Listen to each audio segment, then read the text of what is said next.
Muchas personas comen insectos a propósito, el resto los consume por accidente. Y no hablo de un par de bichitos, sino más bien de 500 gramos a 1 kilo por año. Y lo más sorprendente de todo esto es que la mayoría de esos insectos está dentro de la comida procesada.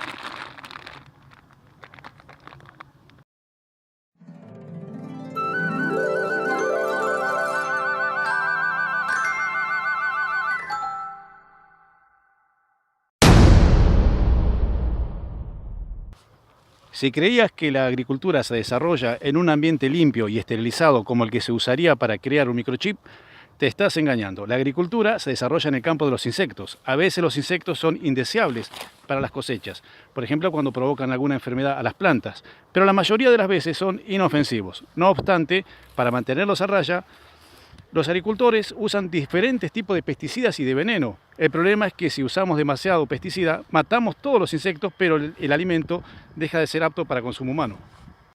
Por lo tanto, la FDA, como sus homólogos en otros países, prefieren limitar el uso de pesticidas en los cultivos a cambio de admitir una cantidad mínima de insectos en los alimentos para ser comercializados.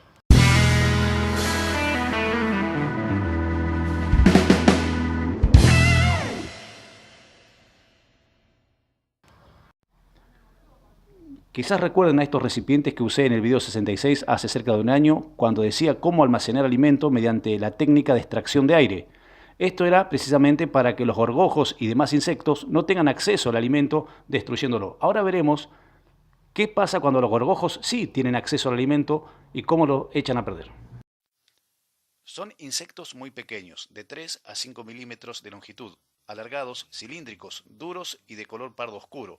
La cabeza se prolonga hacia adelante con un pico en el extremo, en el cual se encuentran las piezas bucales. Los daños son causados sobre todo por las larvas, aunque también son producidos por los insectos adultos. Los gorgojos atacan a todos los cereales en general: trigo, centeno, cebada, maíz, arroz y más raramente a la avena. No se escapan tampoco de su ataque otros granos como el mijo y el sorgo. Se les ha visto vivir incluso sobre harinas, pastas alimenticias, legumbres y castañas. Es de observar, sin embargo, que aunque los gorgojos pueden alimentarse de varias sustancias, solamente se reproducen entre los granos de cereales, pero no en las harinas y salvados, en donde pueden vivir, pero no reproducirse.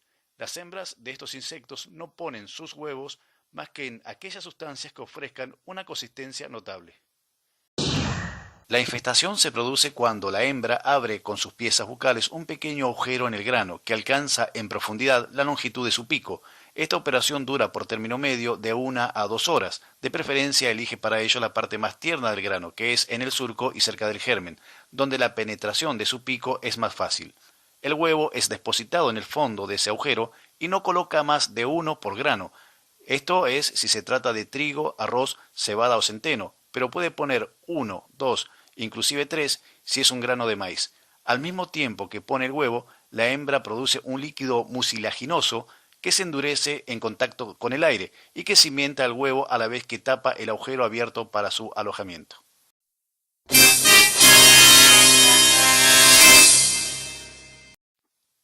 Y así la larva, en cuanto sale del huevo, comienza rápidamente a roer el interior del grano, abriendo poco a poco una pequeña cavidad de 3 milímetros de longitud por 2 milímetros de ancho. Basta una sola larva para vaciar completamente un grano de trigo de arroz. Cuando la larva alcanza su desarrollo completo, pasa por un estado de inmovilidad en el interior del grano, llamado de pupa. Después la ninfa se transforma en insecto adulto y este, una vez formado, no sale enseguida al exterior, sino después que se ha endurecido su exoesqueleto, entonces perfora la débil película que le separa del exterior y sale. La ONU recomienda el consumo de insectos para satisfacer las necesidades alimentarias de la población mundial. Hay que saber que los gorgojos tienen la capacidad de atravesar un envoltorio como este, que es de plástico o nylon, el papel, el cartón y el celofán, pero no pueden atravesar algo como esto. Y es por esto que si planeamos almacenar alimentos para que duren años, debemos emplear alguna técnica de conservación. Envasando al vacío los alimentos, nos garantizamos de eliminar los gorgojos y otros insectos que son anaerobios, o sea, necesitan del oxígeno para vivir, de los cuales los más difundidos son los del género bacilo, que tienen origen en el suelo y el agua, por lo que casi siempre están presentes en las materias primas empleadas en conservar. También hay información en otros videos que subí al canal, que son los videos 78, 66, 120 y 61, que se muestra esta misma técnica, pero insisto, no es la única para envasar alimentos. Cualquier insecto que haya venido ahí, huevos, larvas, va a morir una vez que se queme el oxígeno. Por eso la tapa tiene que ser hermética para que quede bien sellado. La vela se va a apagar, de hecho ya se apagó, consumió todo el oxígeno, por lo tanto no es posible la vida de los insectos anaerobios. Pero tenemos un problema, no está seguro del todo. Y esto se debe a unas bacterias conocidas como anaeróbicas facultativas, capaces de crecer en condiciones de vacío. Estas no necesitan oxígeno para vivir, ya que generan su medio de vida empleando la fermentación, que es un proceso que no necesita oxígeno. Y esas bacterias también producen gas y ácido en el interior de los envases. Esto último se da en los enlatados. Pero a la hora de envasar cereales o pastas, como en este caso, es primordial que tanto los alimentos a envasarse y el recipiente estén completamente secos.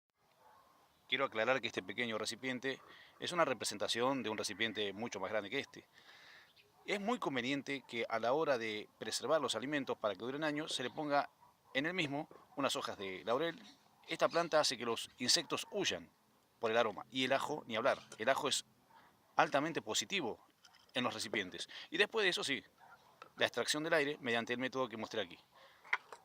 Una vez que se prenda la llama, lo tapamos bien, el oxígeno será quemado por la misma flama y el alimento así puede durar muchísimos años. Lo que importa saber, y para resumir la historia, es que la cocción de los alimentos mata la totalidad de los patógenos. Más claro, el fuego mata todo.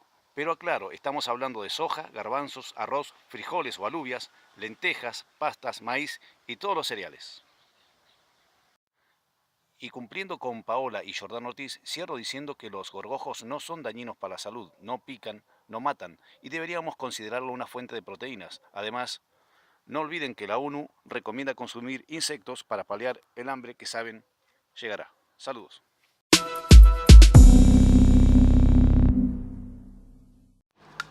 Aquí una de mis alumnas está cosechando un poquito de corteza de sauce seco. Les recuerdo que hay un video en el canal, el cual se llama El árbol de las aspirinas. De aquí efectivamente se saca el ibuprofeno, aspirinas, aspirinetas, vallaspirina y todos los medicamentos que después son químicos y son nocivos para la salud. De esta forma, el ácido salicílico que contiene la corteza del sauce es totalmente beneficiosa sin efectos secundarios.